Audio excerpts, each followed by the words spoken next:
orders just in, Jensen. Hello there, Sir from 17 once again, bringing you to the next section in my Human Revolution Give Me Deus Ex difficulty video walkthrough. And this is the start of part 5, entitled The Ghost and Proxy Soldiers. And the first thing I'm going to say here, guys, is my leveling, or the naming scheme for my levels is probably going to be a little off to some other guides, or maybe even to the actual levels of the game.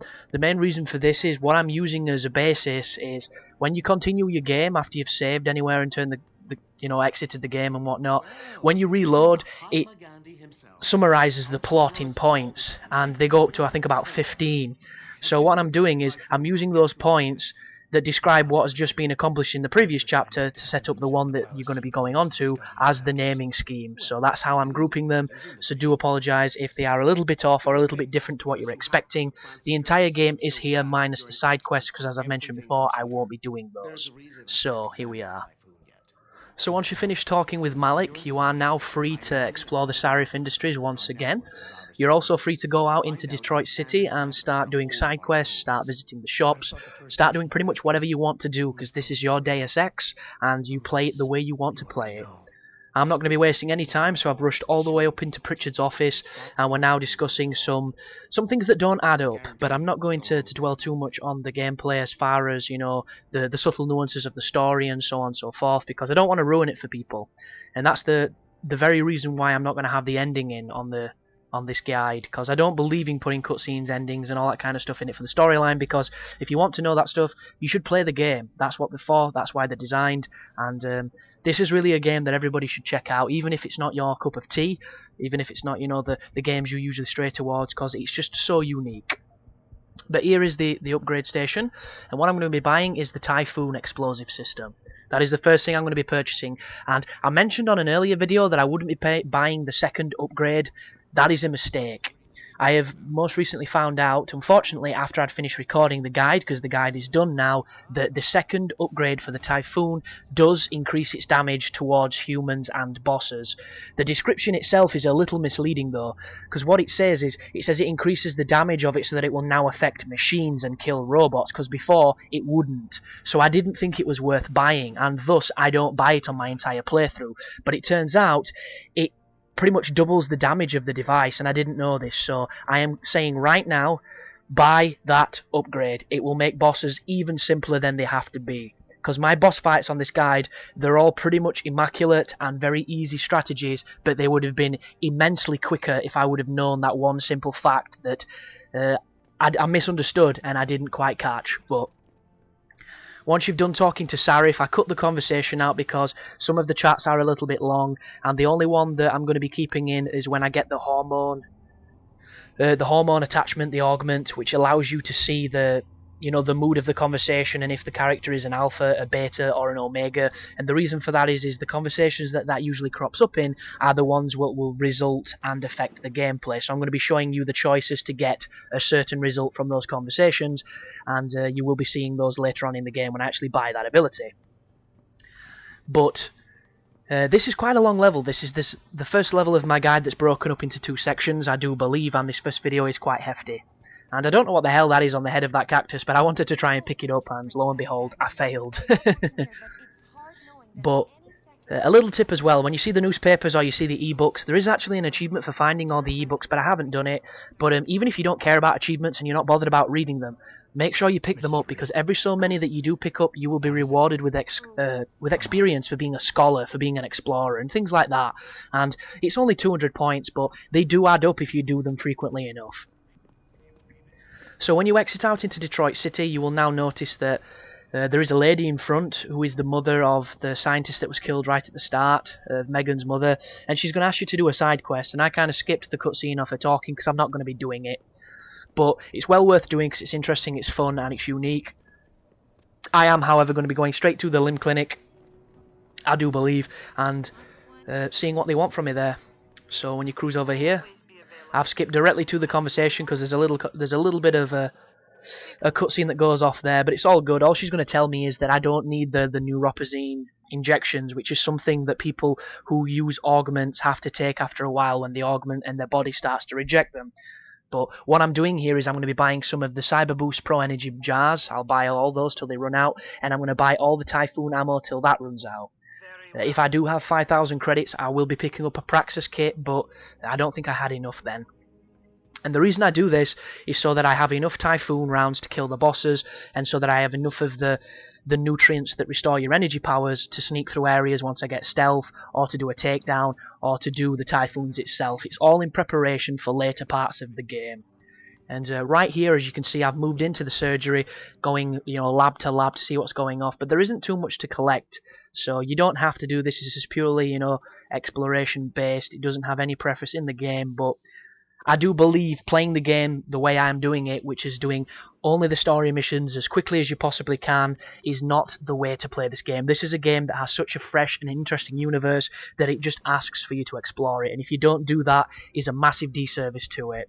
This is purely a helpful guide for people who are struggling when they've played the games a few times and they just want to get down and dirty, clean up some achievements, and beat everything the game has to offer. But now we've had our checkup at the limb clinic, we're once again free to do whatever we want to do in this city. Told Sheriff is coming through on the radio, asking us if we're finished.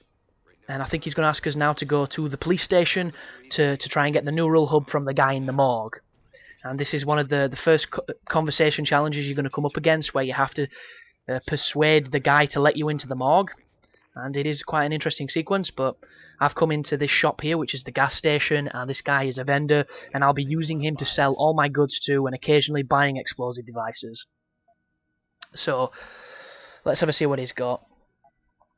I'm selling, so as I've mentioned before, I'm going to be selling everything I get, aside from grenades and Typhoon ammunition and the nutrients. Everything else is free game to get me money and to free up my inventory, because some of the upgrades I'm not going to be going near. I'm not going to be getting more inventory space. I don't even bother with that. There's a whole host of upgrades that I don't even go near. Like, I don't upgrade my ability to hack higher level terminals till right at the end of the game, because the way I played this the first time through, I only realised when I got there on my recording run that I was playing the game a very different style. So on the area where you have to find the 3 scientists in that medical facility, I hacked all the doors and did it very easily. On this run, I didn't have the skill to hack the doors. I didn't have the stealth attribute to get through the hacks with very little ease. I didn't have the capabilities to do it, so I had to do it a different way, and that is probably the weakest part of the guide, because I was doing it all blind. I didn't really know what I was doing. I was just trying to find the best way, and then once I found it, I went back and did it a little bit more streamlined for the purpose of the guide. But that right there is a lovely shortcut through the city, which will cut off a lot of monotonous running around various alleyways and so on and so forth. I don't always use it for the benefit, because I don't know the city that well yet. I'm still new to the game, but I use it then anyway, just to show it off. Do bear in mind, I think you can only go through it if you have the ability to lift heavy objects, which is an ability I love and I will be picking up later on. But something I have to mention, because all we're going to be doing here is going to the police station and doing the conversation. All you have to do is follow what I say. You have been warned, though, sometimes the conversation goes a different way. They seem to have an ambient reply system where sometimes they'll say one thing and other times they'll say another, and depending on how they reply depends on how you have to push them. So you just have to study them, watch them, and say the right response. If you have the pheromones that allow you to pick up on if they're an alpha, beta, or omega, this conversation is very simple. As you know, though, I haven't purchased it yet because I'm focusing on my stealth attributes, and this conversation was a little bit more challenging. But it's going to take a few minutes to go through, so just watch what I do, listen to it, and I'm going to talk about an experience that I kind of fucked myself with later on in the game. And you're probably wondering why admit to it, why not just say it was the way you were supposed to do it, but anybody that listens to my videos knows I'm as honest as I possibly can be, because it's just in my nature, and I need to warn people about this before they get there, because you might be watching these early videos, following everything I do, and then I make a mistake, and then you make a mistake, and you have to do it the way I did it, and I want to avoid that as much as I possibly can. So the first response here, I'm taking my time. Are we absolving him, are we pleading him, or we're absolving him? I go the pussy route with this because I failed the conversation twice and it was really fucking me off with the load screens. But later on in the game, there is a section where you leave, I think it's Hengsha in Shanghai, and you go to this other area that leads you to the last third of the game. and that is the last opportunity that you get to go to a shop to go to a shop and a limb clinic before the very end of the game. And I meant to go back and pick up some Typhoon ammo. I meant to go back and pick up some more protein bars, some of the energy stuff, the jars and what have you. But I didn't do it because I accidentally pressed the door that led to the next section, and because I'm lazy I couldn't be asked to reload, and I just got on with it. And what it made is, because I wasn't hacking everything and getting into all the nooks and crannies and finding, you know, immense amounts of ammunition and goodie bags and what have you, I ended up getting to the third boss of the game, the guy that kills you at the start. I got to that boss fight and I didn't have enough Typhoon ammo or the ability to use the Typhoon with the nutrients to refill my energy to kill him the way I killed the other two bosses. So I ended up putting myself in a little corner for all intents and purposes of this guide. But luckily enough, I decided to do a different strategy, and the different strategy entailed of me beating him in under a minute on the hardest difficulty, which is really, really funny. And you're going to see that video because I end up finishing him off with the pistol, and this pistol is one I've picked up. I only have 10 bullets in it. It is not upgraded even remotely, and it still cockslaps him. It's amazing. But it's a really funny video, and I hope you look forward to that one. So we're still talking to this geezer, and I've been absolving him so far, and now I think I'm going to crush him because he's only lying to himself. Or maybe not. Oh, there you go. It's in your past now. That's the answer you want to use, and this is the one where he kind of pussies off and he admits that he can get over it.